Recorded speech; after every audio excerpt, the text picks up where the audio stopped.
Hello everyone, welcome back to JK Meritorious Academy. I hope you are all doing well. So let's start today class. आज की class में हम लोग GS के question discuss करेंगे जो भी अब तक जेके एसएसबी के एग्ज़ाम में पूछे गए हैं. सो इससे पहले मैं बता दूं, जो भी हमारे चैनल पर नए हैं चैनल को सब्सक्राइब कर ले और बेल आइकन को प्लीज़ हिट कर ले ताकि हमारे एंड से जो भी वीडियो लेक्चर अपलोड हो उसकी नोटिफिकेशन आपको सबसे पहले मिले. ओके, सो स्टार्ट करते हैं क्वेश्चन नंबर 1 के साथ. सो क्वेश्चन नंबर 1 देखिए, which treaty was signed between Maharaja Gulab Singh and the East India Company leading to the acquisition of Jammu and Kashmir. किस ट्रीटी के अकॉर्डिंग जम्मू एंड कश्मीर का एक्विजिशन किया गया था? Treaty of Lahore, treaty of Shimla, treaty of Panipat या फिर treaty of Amritsar. I hope आप सबने अपना राइट आंसर चूज़ कर लिया होगा. सो इसका राइट ऑप्शन है आप लोगों का option number D. Treaty of Amritsar के अकॉर्डिंग जो है एक्विजिशन हुआ था जम्मू एंड कश्मीर का. महाराजा गुलाब सिंह ने 75,000 रुपीज़ में इसको ख़रीद लिया था ब्रिटिशर से, ठीक है, ईस्ट इंडिया कंपनी से. और ये कब हुई थी? 16 मार्च को हुई थी 1846 में. कभी कभी एग्ज़ाम में इसकी डेट पूछ ली जाती है, ठीक है. और इसके साथ जो अदर ऑप्शन उनको भी डिस्कस कर लेते हैं. अगर हम ट्रीटी ऑफ लाहौर की बात करें तो ये 9 मार्च को हुई थी 1846 में हुई थी. ओके, ट्रीटी ऑफ शिमला जो है ये आपकी हुई थी 2 जुलाई 1972 में. ओके, इसमें ट्रीटी ऑफ शिमला में जो है इसमें सेटलमेंट की गई थी जो इंडो पाक वार हो रही थी, ठीक है, उसका सेटलमेंट किया गया था इसमें कि जो भी चीज़ें हैं उसको नेगोशिएशन के थ्रू हम लोग जो है अपने जो डिस्प्यूट हैं आपस में उसको सेटल करेंगे. ये सब बातें जो है इसमें शिमला ट्रीटी में हुई थी, ठीक है. सो नेक्स्ट क्वेश्चन देखते हैं. क्वेश्चन नंबर 2 देखिए, इसमें आपको मैच करना है, ठीक है. मैंगो शॉवर दिया है, ब्लूजम शॉवर दिया है, नॉर्थ वेस्टर दिया है, लू दिया है और इसके ऑप्शन दिए गए हैं. आपको इनको मैच करना है. देखिए बताइए इसमें क्या है आपके राइट मैच क्या है इसमें. मैंगो शॉवर क्या होता है? क्या प्री मानसून शॉवर होता है जो हेल्प करता है ब्लूजमिंग ऑफ कॉफ़ी फ्लावर्स, या फिर pre monsoon shower which help in ripening of mango, या फिर हॉट ड्राई या ऑपरेसिंग विंड जो ब्लो करती है नॉर्दर्न प्लेन में, या evening thunderstorm in Bengal and Assam. So अगर हम इसकी बात करें तो मैंगो शावर का मतलब होता है प्री मानसून शावर, ठीक है. मैंगो शावर आपका प्री मानसून शावर होता है जो मई और जून के बीच में होता है, ठीक है. मतलब कि जो आपके साउथ वेस्ट मानसून आता है उससे पहले का जो टाइम होता है उसको बोला जाता है मैंगो शावर. तो इसका राइट ऑप्शन क्या है? ठीक है, बी वाला. ब्लूजम शावर क्या होता है? ब्लूजम शावर होता है आप लोगों का जब मोस्टली स्प्रिंग में होता है, जब न्यू फ्लावर्स जो हैं आपके निकलने लगते हैं, फ्रूट्स जो है निकलने लगते हैं. तो इसका ऑप्शन क्या है? सेकंड का ए, फर्स्ट का बी, ठीक है. और अगर मैं बात करूँ नॉर्थ वेस्टर, नॉर्थ वेस्टर क्या होता है भाई? नॉर्थ वेस्टर एक थंडरस्टॉर्म का नाम है जिसको काल बैसाखी भी जो है बोला जाता है, ठीक है. एक सेकेंड, काल बैसाखी भी बोला जाता है इसको, ठीक है. ये एक थंडरस्टॉर्म का नाम है, इसको काल बैसाखी भी बोला जाता है और नॉर्थ वेस्टर भी इसको बोला जाता है. और ये थंडरस्टॉर्म कहाँ आता है? बंगाल और असम में होता है, ठीक है. सो आई होप आपको इसका भी आंसर पता चल गया होगा. फर्स्ट का बी, सेकंड का ए, थर्ड का डी. एंड लू क्या होती है? लू एक हॉट विंड होती है, हॉट एंड ड्राई विंड होती है जो नॉर्दर्न प्लेन में ब्लो करती है, ठीक है. सो इसके राइट ऑप्शन देख लीजिए ऑप्शन देखिए आप लोग. फर्स्ट का बी, फर्स्ट का बी आपको कहाँ दिख रहा है? एक तो इसमें दिख रहा है, ठीक है. हाँ, एक ही ऑप्शन है जिसमें आपको फर्स्ट का बी दिख रहा है. फर्स्ट का बी, सेकंड का ए, थर्ड का डी एंड फोर्थ का सी. सो राइट ऑप्शन है आपका ऑप्शन नंबर बी. अगर किसी को नॉर्थ वेस्टर्न का नहीं भी पता होता तो आप लोग इसको एलिमिनेशन मेथड से भी कर सकते थे, क्योंकि आपको देख रहे हो फर्स्ट में आपको फर्स्ट का ए दिख रहा है तो फर्स्ट का ए तो है नहीं है, ये ऑप्शन अपने आप में रॉन्ग हो जाएगा. डी देखिए, फर्स्ट का डी, फर्स्ट का डी तो हो नहीं सकता मैंगो ये वाला, तो ये भी गलत हो जाएगा. फर्स्ट का C, hot dry wind mango shower होता ही नहीं है, तो ये भी गलत हो जाएगा, ठीक है.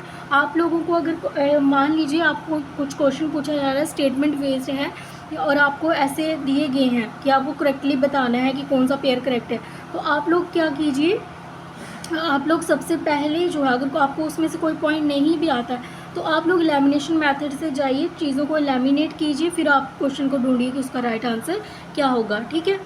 सो नेक्स्ट क्वेश्चन देखिए, कंसीडर द फॉलोइंग स्टेटमेंट. ये भी स्टेटमेंट वाला क्वेश्चन आप लोगों को देखिए. Laterite soil of India generally red in colour, B statement दी गई, they are rich in nitrogen and potash, they are well developed in Rajasthan and UP. और डी ऑप्शन दिया tapioca and cashew nuts grow well on the soil. So इसके option आपको दिए गए हैं, आपको बताना है इसमें से करेक्ट कौन सा है। ए ऑप्शन आपको ए, बी एंड सी, बी है आपको बी, सी एंड डी, और सी है आपका A and D, and D है आपका B and C. I hope आपने राइट आंसर चूज़ कर लिया होगा। सबसे पहले मैं इसको डिस्कस कर लेती हूँ। देखिए, laterite soil generally red colour की होती है, ये स्टेटमेंट बिल्कुल ठीक है। बी स्टेटमेंट बिल्कुल गलत है, क्योंकि ये इसमें बहुत ही जो है बहुत ही पुअर होती है, इसमें नाइट्रोजन और पोटैश बहुत कम होता है, इसमें आयरन और एल्युमिनियम बहुत ज़्यादा होता है, ठीक है।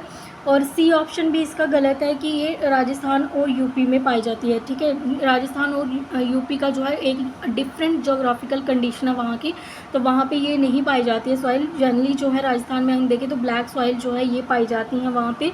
सो ये गलत है ऑप्शन, क्योंकि वेस्टर्न और ईस्टर्न पार्ट में जो पाई जाती है ये आपकी लिटरेट सॉइल। वेस्टर्न में भी कौन कौन सी स्टेट में, गुजरात, महाराष्ट्र, गोवा और कर्नाटका में ये पाई जाती है। और ये आंसर आपका बिल्कुल ठीक है, कैश्यू और टैपिको जो है ये इस सॉइल में जो है अच्छे से ग्रो होता है। तो राइट आंसर क्या है आप लोगों का, ए एंड डी। किसी में दिख रहा है आपको ए एंड डी? सो देखिए option number C, A and D is the right option. Okay, so move करते हैं नेक्स्ट क्वेश्चन की ओर। Arrange the following event in a chronological order. आपको ये जो इवेंट्स दिए गए हैं इनको क्रोनोलॉजिकल ऑर्डर में आप लोगों को सेटल करना है, अरेंज करना है। ओके, फर्स्ट आपको दिया नॉन कॉपरेशन मूवमेंट, बी आपको दिया है क्विट इंडियन मूवमेंट, थर्ड आपको दिया है डांडी मार्च, एंड डी आपको दिए जलियांवाला बाग मैसेकर। और आपके ऑप्शन दिए हैं ए, डी, सी, डी फर्स्ट का, और बी ऑप्शन दिया बी, ए, सी, डी, सी ऑप्शन दिया डी, ए, सी, डी, और डी ऑप्शन दिया डी, सी, बी, ए। ओके, ठीक है। सो अगर मैं इस क्वेश्चन को डिस्कस कर लूँ, आप लोग तब तक अपना जो है राइट आंसर है वो मार्क कर लीजिए। अगर मैं नॉन कॉपरेशन की बात कर दूँ तो ये 1992 आप 22 लगा सकते हो कि नॉन कॉपरेशन मूवमेंट जो है ये तब हुई थी, ठीक है। महात्मा गांधी जी ने स्टार्ट की थी। ओके, क्विट इंडिया मूवमेंट की अगर बात करूँ तो ये 1942 टू 45। ओके, डांडी मार्च कब हुआ था आप लोगों का, ये 1930 में हुआ था 12 मार्च को। और जलियांवाला बाग मैसेकर जो है ये तो आप सबको पता है बहुत ज़्यादा वायलेंट कंडीशन थी, ठीक है। यह कब हुआ था, 13 अप्रैल 1919 में हुआ था। ओके, जब हम लोग हिस्ट्री डिस्कस करेंगे तो उसमें ये सारी जो है चीज़ें हम लोग डिस्कस करेंगे, बट आज के क्वेश्चन में सिर्फ ये आपको डेट्स बतानी थी ये कब कब हुई हैं, ठीक है। सो आई थिंक आप लोगों को राइट आंसर पता चल गया होगा। सो इसका राइट ऑप्शन क्या है आप लोगों का, सबसे पहले क्या हुई थी आपकी नॉन कॉपरेशन मूवमेंट। तो फर्स्ट है आपका जलियांवाला बाग मैसेकर हुआ था। तो डी ऑप्शन आपको फर्स्ट कहाँ पे दिख रहा है, दो में दिख रहा है, मतलब कि ना तो ए में है ना तो बी में है, तो ये दोनों तो आपस में ही रॉन्ग हो गए। आपके पास दो ऑप्शन बच गए, अब इन दोनों में से आपको ढूंढना है कि राइट ऑप्शन क्या है। जलियांवाला बाग मैसेकर हुआ तो फर्स्ट डी, ठीक है। फिर उसके बाद क्या हुआ, फिर उसके बाद हुआ आपका नॉन कॉपरेशन मूवमेंट, तो फिर उसके बाद ए वाला ढूंढिए कौन सा है, तो ये आपका राइट ऑप्शन क्या है, ऑप्शन नंबर सी, क्योंकि यहाँ पे सी बताया गया, डांडी मार्च तो 30 में हुआ था, ठीक है। तो राइट ऑप्शन क्या है आप लोगों का, option number C. I hope आप लोगों को ये मेथड भी समझ आ गया होगा। सो क्वेश्चन नंबर 5 देखिए, arrange the following state according to their Lok Sabha seat in ascending order. आपने इनको अरेंज करना है कि कितनी कितनी जो है लोकसभा सीट जो है इन स्टेट में है, ठीक है, असेंडिंग ऑर्डर में। असेंडिंग मतलब छोटे से बड़े की ओर आपने जाना है, ठीक है। सो वेस्ट बंगाल, महाराष्ट्र, बिहार एंड तमिलनाडु, ये अभी सुपरवाइज़र का जो एग्ज़ाम हुआ उसमें ये क्वेश्चन पूछा गया था, ठीक है। इसमें मुझे वैसे कुछ डाउट भी है इस क्वेश्चन में। देखिए, अगर हम वेस्ट बंगाल की बात करें तो इसकी क्या है 42 सीट्स हैं वेस्ट बंगाल में, महाराष्ट्र में 48 सीट्स हैं, ठीक है। बिहार की अगर मैं बात करूं तो बिहार में 40 सीटें हैं आप लोगों की, और तमिलनाडु की बात करूं तो 39 सीट्स हैं आप लोगों की, ठीक है। इसको इन्होंने बोला है कि असेंडिंग ऑर्डर में आपको अरेंज करना है, तो सबसे कम किस में है, सबसे पहले आएगा डी, फिर उसके बाद क्या आएगा सी, फिर उसके बाद क्या आएगा ए, फिर आएगा आप लोगों का बी, महाराष्ट्र। क्या आपको ऐसा कोई ऑप्शन दिख रहा है, डी, सी, ए, बी दिख रहा है आप लोगों को, डी, सी, ए, बी नहीं दिख रहा है क्वेश्चन में। देखिए, एक भी ऑप्शन ऐसा नहीं दिया गया है जिसमें आपको ये दिया, इसलिए मुझे इस क्वेश्चन में डाउट है। ये वाला आपको दिख रहा है लेकिन ये आपको कैसे दे दिया गया है, ये आपको डिसेंडिंग ऑर्डर में दे दिया गया है, बड़े से छोटे की ओर आपको जाने के लिए दे दिया गया है। तो राइट ऑप्शन इसमें से कोई भी नहीं है। ये ऐसे भी क्वेश्चन जो है जेके एसएसबी डाल देता है, बाद में जो है रिप्रेजेंटेशन स्टूडेंट डालते हैं, तो फिर उसके जो है मार्क्स अगर मन हो तो देते हैं, अदरवाइज़ नहीं देते हैं। तो ठीक है, सो ये ऑप्शन जो है ये उन्होंने गलत डाले हुए थे। असेंडिंग ऑर्डर में इसको अरेंज करना था। असेंडिंग ऑर्डर क्या था, DCAB था, लेकिन इन्होंने एक भी ऑप्शन ऐसा नहीं दिया है। ठीक है, तुम्हारा आंसर क्या है, DCAB। ओके, सो मूव करते हैं नेक्स्ट क्वेश्चन की ओर। क्वेश्चन नंबर 6 देखिए, द नॉर्दर्न इंडियन लार्जेस्ट यू जम्बू जू जो है ये कहाँ पे लोकेटेड है, यहाँ कहाँ पे सिचुएटेड है।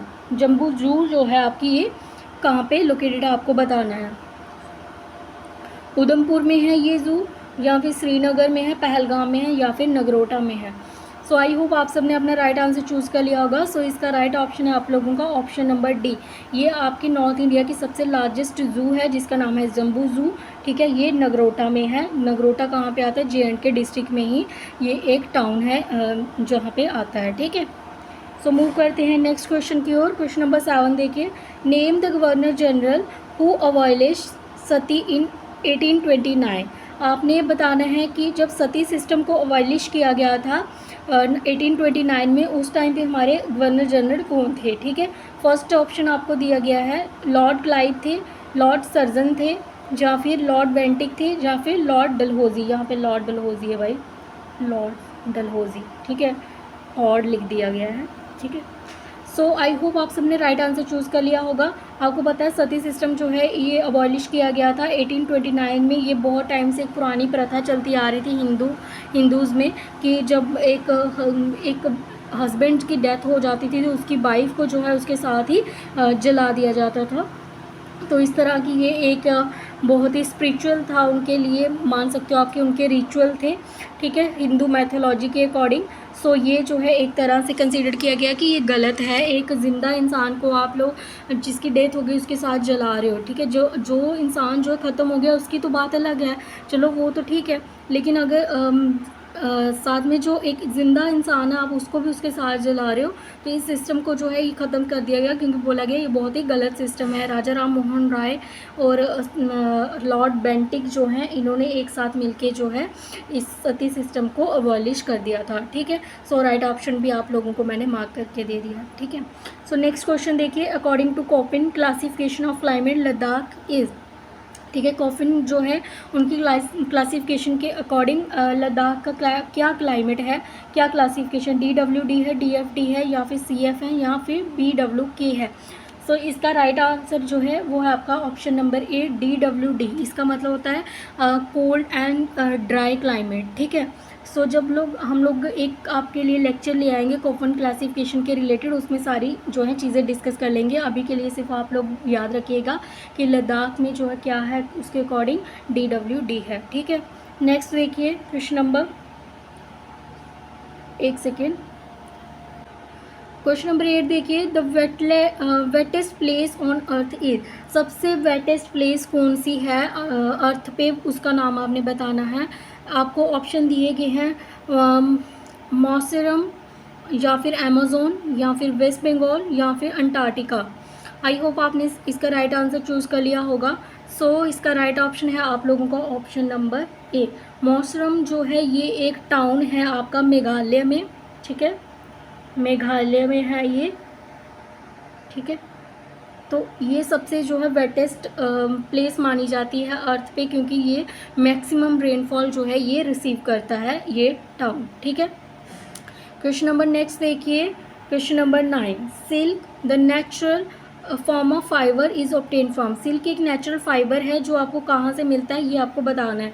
ऑप्शन आपकी शीप से मिलता है, कोकून से मिलता है, ज्यूट प्लांट से मिलता है, या फिर कॉटन बॉल से मिलता है। सो इसका राइट आंसर तो आप सबने मार्क कर लिया होगा, क्योंकि बहुत ही इजी आंसर है, हम छोटी क्लासेस से पढ़ के आ रहे हैं। सो इसका राइट ऑप्शन है ऑप्शन नंबर बी। कोकून जो है इनसे हम लोग जो है सिल्क वॉर्म्स जो है सिल्क फाइबर जो है ऑब्टेन करते हैं। क्वेश्चन नंबर 10 देखिए, the first legislature of the princely state of Jammu and Kashmir. ठीक है, जो फर्स्ट लेजिस्लेचर था जम्मू एंड कश्मीर का, उसको और किस नाम से जाना जाता है ये आप लोगों को मुझे बताना है। फर्स्ट ऑप्शन है आप लोगों का प्रजा सभा, बी ऑप्शन है राज्यसभा, सॉरी यहाँ पे सी ऑप्शन था आपका विधानसभा और डी ऑप्शन था आप लोगों का महासभा, ठीक है, सॉरी एक सेकेंड, डी ऑप्शन था महासभा, ठीक है। सो आई होप आपने राइट आंसर चूज़ कर लिया होगा। सो इसका राइट ऑप्शन है आप लोगों का ऑप्शन नंबर ए, प्रजा सभा इज़ द राइट आंसर। जो फर्स्ट लेजिस्लेचर बना था princely state of Jammu and Kashmir में, उसको प्रजा सभा कहा जाता था। हरि सिंह जो है हमारे महाराजा हरि सिंह, उनके जो है जब उनका रूल था तब जो है ये लेजिस्लेचर बनाया गया था, ठीक है, 1934 में। ये भी आप लोग याद रखेंगे, ठीक है। सो ये थे आज के 10 क्वेश्चन जो हम लोगों ने डिस्कस किए। कल की क्लास में हम अदर 10 क्वेश्चन डिस्कस करेंगे जो भी जेके एसएसबी ने अब तक एग्ज़ाम में पूछे हैं। आई होप आज का सेशन आपको अच्छा लगा होगा। अगर अच्छा लगा हो तो प्लीज़ वीडियो को लाइक करें और चैनल को सब्सक्राइब कर लें। और अगर आपको कोई डाउट होगा तो आप मुझे कमेंट सेक्शन में लिख सकते हैं। और प्लीज़ अपना फीडबैक ज़रूर दीजिएगा, जिससे हमें भी मोटिवेशन मिलता है कि आप लोगों को ये सीरीज़ अच्छी लग रही है, ठीक है। So thank you so much, मिलते हैं कल की क्लास में। Have a great day.